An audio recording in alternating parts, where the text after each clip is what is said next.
En 2014, comme vous le savez peut-être déjà, la Suède a lancé une politique étrangère féministe. Depuis, cette politique imprègne tous les domaines de notre travail, toutes nos actions. Pourtant, c'est une politique qui ne devrait pas avoir lieu à exister. Et c'est un travail qui ne doit pas se faire uniquement dans la politique, dans les hautes sphères, dans les événements. C'est une attitude, un état d'esprit qui devrait être omniprésent au quotidien, dans les petites tâches, à la maison comme à l'école, dans la vie professionnelle, dans la société comme dans nos foyers. Et nous, les hommes, nous devons assumer nos responsabilités et participer à l'évolution de cette attitude. Le chemin est encore long, même dans un pays comme la Suède, souvent pris comme exemple quand il s'agit de l'égalité des genres, les femmes gagnent toujours moins que leurs collègues masculins. Une société inégale est néfaste pour tout le monde, pour les femmes comme pour les hommes.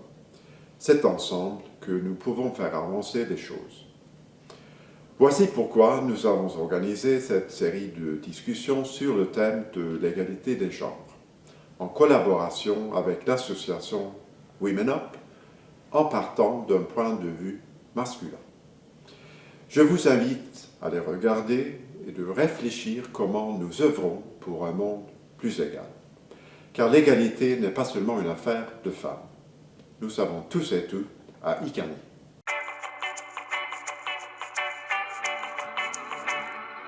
Je suis Eva Kristensson, je suis suédoise, j'habite à Stockholm.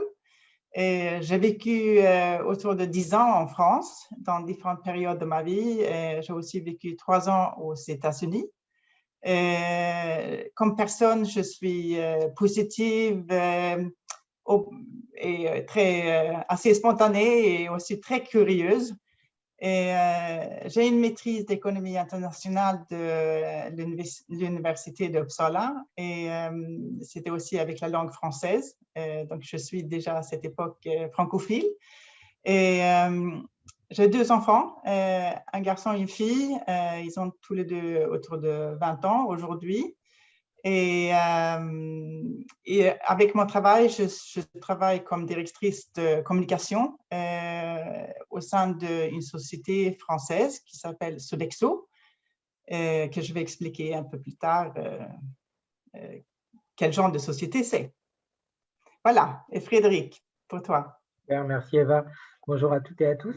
Donc moi, je m'appelle Frédéric Bardot, j'ai 47 ans, j'ai 5 enfants et je suis né dans une petite ville assez rurale de France, dans un milieu assez rural. Et donc dans les milieux ruraux, voilà, l'égalité homme-femme, c'est pas forcément quelque chose de très actuel et de très développé. Donc j'ai plutôt été élevé dans ce monde-là.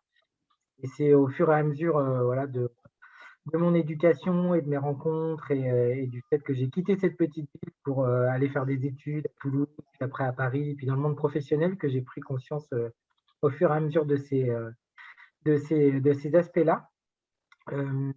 La première partie de ma carrière, moi j'ai été militaire, donc là aussi des endroits où l'égalité homme-femme est un petit peu particulière, parce qu'il y a une ultra grande majorité d'hommes, et j'ai vécu, on va dire, dans ces zones-là des choses assez choquantes en direction des femmes, on pourrait y revenir. Et après, j'ai travaillé dans le monde de la communication, où là aussi c'est complètement inversé, c'est une majorité de femmes. Par contre, au poste de top management, il y a très très peu de femmes. Donc voilà. Et puis depuis 97, je suis ce qu'on appelle un geek, un passionné de numérique. Et là aussi, dans le monde du numérique, c'est un milieu qui est très très masculin. Donc avec plein de choses qui me choquent depuis des années et que je me suis engagé sur cette question. Et voilà, maintenant je suis un geek qui travaille dans le monde de l'économie sociale et solidaire et j'essaye de pousser les femmes dans le monde du numérique. Super. Bon, je vais vous expliquer un peu concernant mon enfance. Donc, je viens d'une ville sous de Göteborg, sur la côte ouest de Suède.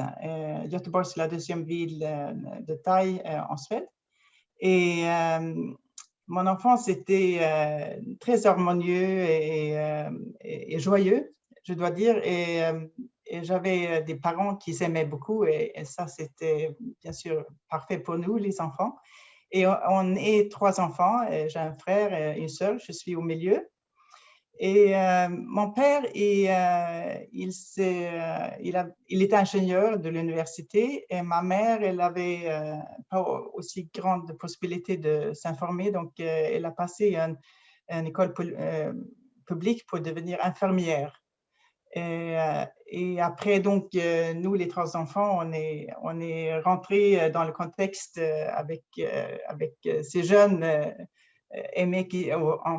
parents qui s'aimaient. Et au début, je dois dire que ma mère, elle a toujours travaillé, même quand on était tout petit. Mais au fur et à mesure que le temps passe, il y a des choses qui ont changé et c'est ça le déclencheur pour moi que je vais raconter un peu plus tard. Mais on vient d'une classe moyenne et je pense que c'est important aussi de dire qu'on avait des dialogues très ouverts entre nous à la maison. Tout était possible à discuter. Et mes parents étaient souvent, c'est important de voyager, c'est important d'apprendre des langues. Vous êtes capable de faire ce que vous voulez, mon frère ainsi que ma sœur. Donc, on avait vraiment, au début, déjà des grands ailes et on pouvait faire presque tout ce qu'on voulait, quoi. Et c'était très... et nous sommes soutenus du petit au grand. Et aussi, il faut dire qu'on avait des valeurs fortes, déjà de la maison avec mes parents que j'ai maintenant au fond de moi et que je trouve mes valeurs tous les jours et les questions où ce que je fais dans ma vie professionnelle, c'est vraiment basé déjà de mon enfance, quoi. Et toi, Frédéric, ton enfance? Moi, donc, comme je le disais, je viens d'une petite ville. Mes parents étaient commerçants, donc ils avaient une poissonnerie. Donc, moi, je suis le fils du poissonnier du village et ils avaient cette poissonnerie ensemble. C'était ma mère, la patronne de la poissonnerie et la patronne du magasin. Et mon père allait faire des tournées en camion pour vendre le poisson dans les villages. Donc, ils travaillaient ensemble, mais de manière séparée. Et donc, professionnellement, on voyait très bien que c'était ma mère, la patronne, et aussi elle, la patronne de la maison et des enfants. En revanche, sur les tâches domestiques et sur l'ambiance, on va dire, d'éducation, c'était, voilà, mon père se faisait servir à table.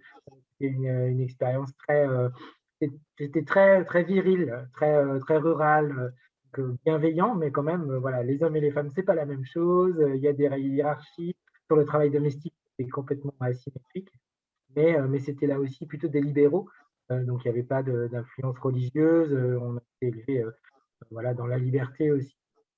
Et c'est dans les différents choix professionnels et les rencontres plutôt quand j'ai commencé à grandir que je me suis confronté à des modèles différents. Mais pour le coup, le modèle familial était à la fois très égalitaire professionnellement, mais très déséquilibré dans le domestique. Ah, là, je vais te raconter quelque chose. Parce que pour moi, ce qui a déclenché vraiment mon intérêt pour l'égalité entre les hommes et les femmes, c'est donc, comme je te dis, au début, ma mère, donc, elle a toujours travaillé comme infirmière, mais quand elle avait autour de 45 ans, elle s'est plus en plus engagée dans les questions d'infirmière. Et le fait qu'elle elle était très, bien sûr, bien informée, elle est très douée sur le côté de leader, mais aussi les compétences de rhétorique. Elle s'est engagée dans les questions syndicales pour les infirmières et elle a été élue présidente de toutes les infirmières dans la région où on habitait. Et ça, c'était bien sûr intéressant. Donc, elle avait une carrière tout d'un coup pendant une dizaine d'années de président de un syndicat. Et au même temps, elle a été demandée si elle pouvait prendre d'autres travail au sein de l'hôpital. Et pour faire ça, elle avait besoin d'aller à l'université. Donc, à l'âge de 50 ans, elle a commencé des cours à l'université pour des questions de RH et pour pouvoir travailler dans la fonction de RH à l'hôpital. Et ce qui était vraiment super, c'était de voir que avant, c'était papa qui avait donc vraiment une bonne carrière. Maintenant, il a donné le relais à maman. Donc, lui, il est devenu de son côté, il a pris la responsabilité de la maison. Donc, il a commencé à faire à manger, il nous a conduits pour les classes de danse ou de ce qu'on faisait. Donc, c'est vraiment, il était super fier de maman. Et pour moi, c'était vraiment, je suis très fière d'elle, bien sûr, de tout ce qu'elle a fait dans sa carrière, mais aussi de papa qui a compris que pour avoir une balance et un équilibre dans la famille, et aussi pour montrer qu'ils étaient vraiment des modèles pour nous et des avant-gardistes, vraiment, pas seulement pour nous, mais aussi à mes amis, à nos amis. Il y avait des temps que c'est sûr que les gens, ils ont demandé, mais qu'est-ce qu'ils font? Mais c'était vraiment super intéressant de voir comment maman, avec sa capacité, maintenant, elle a utilisé vraiment pour faire ce qu'elle trouvait super intéressant. Donc, tout d'un coup, elle s'est épanouie et pour nous, c'était révélateur. C'était vraiment incroyable. Donc, elle était déjà à l'époque, elle était beaucoup dans le radio, dans les journaux. Et souvent, on était là et on a regardé maman dans les journaux. Et ça, pour moi, c'était vraiment révélateur. Super, super témoignage. Merci. Moi, il y a eu un moment de bascule aussi dans la famille. Ma mère était la patronne de la boutique, de la poissonnerie. Elle gérait aussi toute la maison, donc elle avait un double travail en fait, hein, parce qu'elle gérait et la boutique, et la famille, et la maison. Et elle a tellement travaillé d'arrache-pied que, à 38 ans, elle a eu un accident cérébral vasculaire qui était lié au stress. Et là, forcément, elle s'est complètement arrêtée. Et là, c'est le moment de bascule dans la famille où, pour le coup, mon père a été obligé de tout reprendre puisque ma mère était en rééducation et elle a mis énormément de temps à retrouver ses capacités. Et donc là, en fait, je pense que c'est là où mon père a complètement mesuré à quel point c'était elle qui portait. Et donc, il y a eu un espèce de changement de symétrie dans la famille. Et c'est vrai que depuis, les choses se sont beaucoup rééquilibrées entre eux. Et je crois que ça a été une prise de conscience malheureuse à cause d'une maladie et d'un accident. Mais ça a permis de remettre les pendules à l'heure. Et j'entendais mon père, quand ma mère était à l'hôpital, dire mais comment est-ce qu'elle a fait pour tenir toutes ces années? Je ne me rendais pas compte. J'ai senti beaucoup de regrets de sa part. Et ce qui est drôle, c'est que bon, elle s'en est bien remise. Maintenant, tout va bien, elle va très bien. Et c'est mon père qui a plutôt voilà, une santé un peu fragile. Et donc là, elle reprend un peu son rôle d'aidante et de garde-malade un petit peu. Mais ça reste quand même quelque chose de plus équilibré que ce que j'ai connu pendant mon enfance.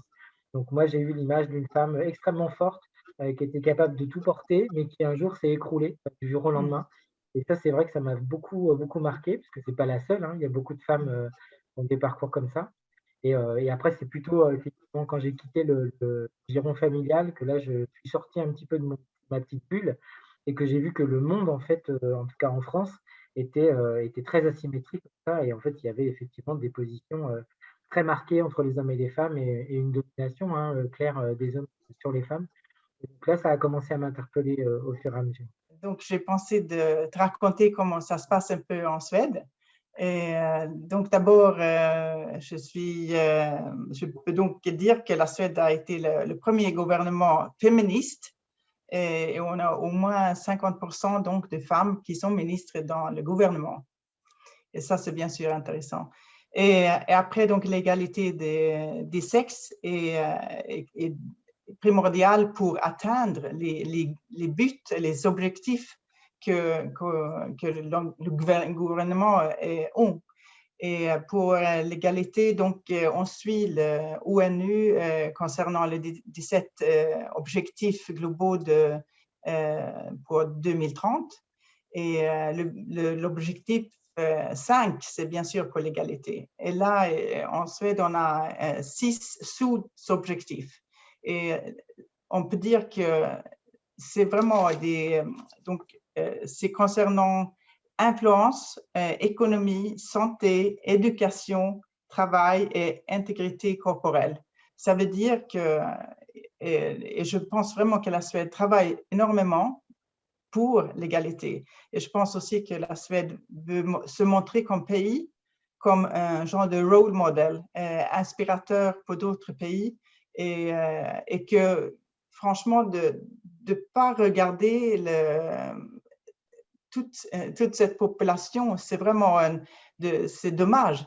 Et je pense que la Suède a compris qu'il faut que tout le monde travaille ensemble pour arriver à vraiment à conquérir les 17 objectifs de l'ONU.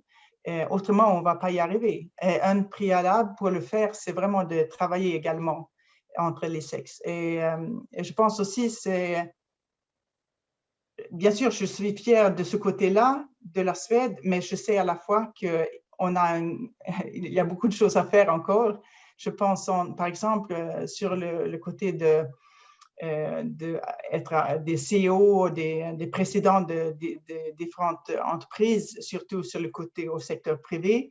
Là, il y a beaucoup de chemin à faire, mais on est bien rentré sur la stratégie et on sait à peu près de ce qu'il faut faire. Maintenant, il faut le faire.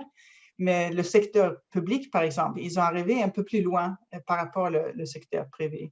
Il y a toujours un genre de plafond de verre pour les femmes, malheureusement, mais il y a beaucoup de choses à faire. Et maintenant aussi, avec le numérique, avec les questions de digitalisation, ça nous aide de plus en plus parce que, comment dire, il vaut mieux pêcher dans tout le lac et pas se dire il faut pêcher dans la moitié pour trouver la compétence. Et vraiment, je trouve ce côté-là est très, très important. Et je suis de ce côté-là, bien sûr, fière de la Suède qui a compris qu'un des grands clés, c'est vraiment l'égalité entre les hommes et les femmes. Ouais, super. Moi, je suis très admiratif et je ne connais pas aussi bien que toi le contexte suédois, mais c'est vrai que de l'extérieur, et notamment en France, on a une image très, très positive de la Suède en général et aussi de cette politique sur l'égalité homme-femme. Je voudrais bien être aussi fier que toi de la France, que tu connais quand même bien, mais c'est vrai qu'on est un pays, on n'est pas complètement un pays latin, mais on est quand même un pays latin. Donc les hommes, effectivement, ont une place vraiment très, très prépondérante. Et on a une tradition politique républicaine où on s'abrite derrière l'universalité, la Déclaration des droits de l'homme et du citoyen.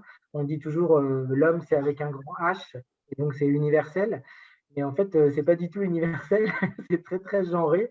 Et donc, moi, j'ai été militaire, donc j'ai été dans la grande école de l'armée qui s'appelle l'école de Saint-Cyr. Et à Saint-Cyr, il y avait dans ma compagnie, en fait, il n'y avait que 2 femmes. Et être une femme dans l'armée, et après j'ai été dans les parachutistes, une armée aussi très virile, c'est très très compliqué d'être une femme dans l'armée, et je pense que c'est bonne métaphore aussi de la place qu'ont les femmes dans notre pays, parce que voilà, il y avait des comportements qui étaient inacceptables en direction des femmes quand j'étais militaire, et j'ai vu aussi des comportements inacceptables dans les entreprises, travailler dans la communication. Et on sait que dans la communication, voilà, il y a des comportements, en tout cas en France, qui sont absolument pas acceptables dans ce milieu professionnel, en direction des femmes, qui sont très nombreuses pourtant.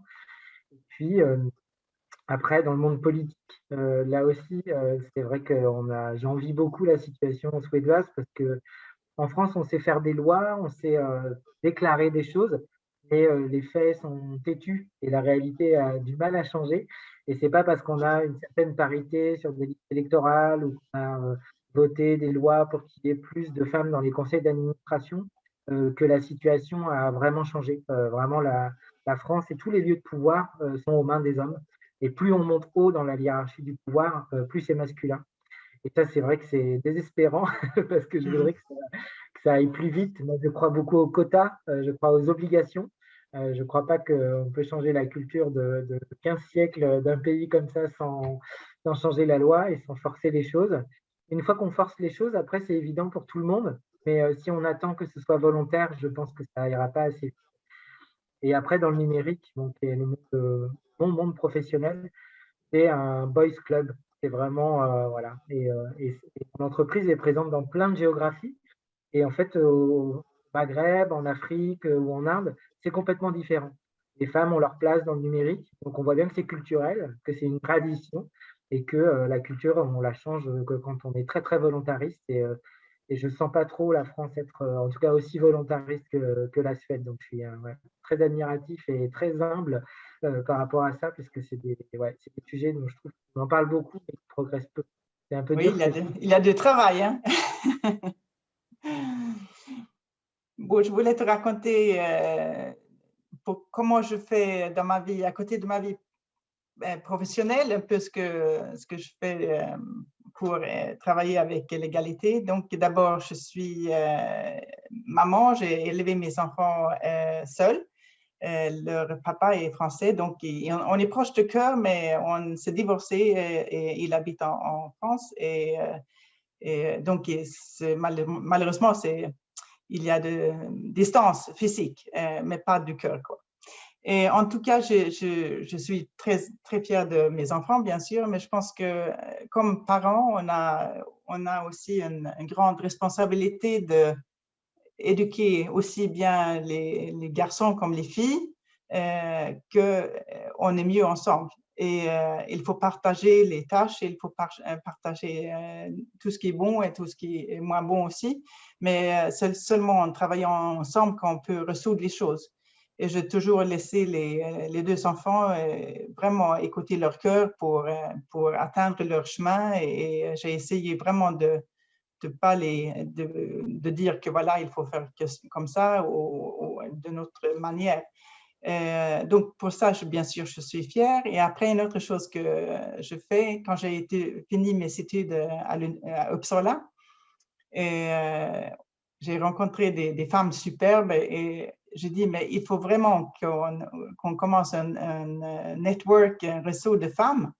Et donc, au début, on était un petit groupe de 5 ou 6 et aujourd'hui, 30 ans après, on est presque 35 et on se retrouve et on se soutient et aussi bien quand il y a des hauts et des bas. Mais je pense que ça a commencé tout doucement, mais finalement, c'est vraiment quelque chose qui me donne chaud au cœur tous les jours, je dois dire, parce que c'est pas seulement nos enfants, tout le monde autour de nous regarde ce qu'on a fait comme réseau et c'est important, je pense. Voilà. Super. Moi, je suis un homme et j'ai été formé et éduqué comme un homme par un homme qui effectivement était assez viril et voilà, assez macho. Et, euh, et mon cerveau a compris tout de suite l'intérêt de l'égalité homme-femme, mais dans mes comportements, j'ai énormément de mal à le transmettre, à le transcrire dans des vrais actes. Parfois, j'ai des biais, c'est-à-dire que mon cerveau sait ce qu'il faut faire, mais mes actes font le contraire. Donc, c'est une lente éducation. Effectivement, ma famille, ma femme, mes enfants m'ont fait beaucoup évoluer. Donc, sur les 5 enfants, j'ai 4 garçons et une fille. Donc, malheureusement, la majorité est très masculine, mais j'essaye effectivement de rétablir les choses. Ma grande fille est vraiment une femme de sa génération. Elle est très écologiste, très féministe. Elle a en plus une sexualité plus ouverte que celle que moi j'ai. Et donc, elle m'apprend beaucoup sur l'environnement comme sur le féminisme. Et ce qui est drôle, c'est que tu as décrit avec ton papa et ta maman. En fait, c'est ce qui est en train de se passer dans mon couple avec mon épouse. Au moment, elle est médecin, elle fait de la gériatrie, elle s'occupe des personnes âgées. Et au moment du premier confinement en France avec le Covid-19, elle était à la guerre, puisqu'elle était en première ligne. Et donc, pendant ce premier confinement, elle était jour et nuit à l'hôpital. Et moi, j'ai été obligée de gérer tous les enfants, toute la maison, toute la logistique, toute la famille. Et en fait, ça m'a fait, un peu comme ce que tu as décrit avec ton père, ça m'a fait complètement prendre conscience de la symétrie et du fait que mes actes et mes paroles n'étaient pas du tout en phase. Et donc, depuis, c'est moins le Covid-19, mais on est resté comme ça. Donc, moi qui m'occupe Super. des enfants, de la cuisine, de la logistique, et je lui ai fait une promesse d'amour Moi, je suis dans mon tout petit milieu une petite star. Je suis connue dans mon secteur, enfin, c'est en toute humilité, mais souvent, je suis à la télé, comme ta maman, je ne sais pas quoi. Et là, j'ai fait un pacte avec mon épouse et de dire que le reste de ma vie professionnelle, j'allais le mettre plutôt entre parenthèses et que j'allais la laisser, elle, prendre la lumière et déployer tous ses actes. Et donc, c'est à cause de ce confinement et de cette maladie horrible qu'on a réussi à switcher ça. Et donc, j'espère de tout cœur que voilà, maintenant mes actes seront en phase avec ce que je pense et avec ce que avec le monde. C'est bien. Et je pense que tes enfants, ils sont super fiers de toi. Maintenant, je voulais te dire aussi quelque chose concernant là où je travaille, donc pour Sodexo, c'est une société de people business, people company. On est le 19e employeur au monde avec presque 500 000 personnes. Donc, c'est énorme et on travaille donc pour les services globalement. Et ce qui est bien avec cette entreprise, c'est qu'on regarde la diversification et intégration, hein, bien sûr inclus donc l'égalité entre les femmes et les hommes, comme aussi préalable pour arriver aussi bien pour être une société, bien sûr, où on fait des bons services, mais aussi là où les gens veulent travailler. Parce que c'est important de voir que l'image de marque pour une société en fonction de l'employeur, les jeunes ne veulent pas travailler seulement pour avoir un bon salaire. Ils veulent travailler pour des sociétés qui ont un objectif supérieur. Et c'est pour ça que je vais au travail tous les jours, je dois dire, parce que je sens que je fais quelque chose aussi bien pour moi que pour mes collègues et pour, bien sûr, pour les gens avec qui on travaille. Et parce que on donne des résultats aussi bien pour l'entreprise que pour l'État et pour ces gens qui travaillent. Donc, on travaille énormément pour justement la diversification. On écrit des stages pour les gens qui sont un peu, comme tu as dit, j'ai vu à Google, à YouTube, des gens invisibles. Donc, on essaye de les rentrer pour avoir un travail et une fois avec un peu d'information, ils peuvent vraiment contribuer très bien, aussi bien à l'entreprise que bien sûr à leur propre famille. Et je trouve que c'est magnifique. Super, merci. À bientôt.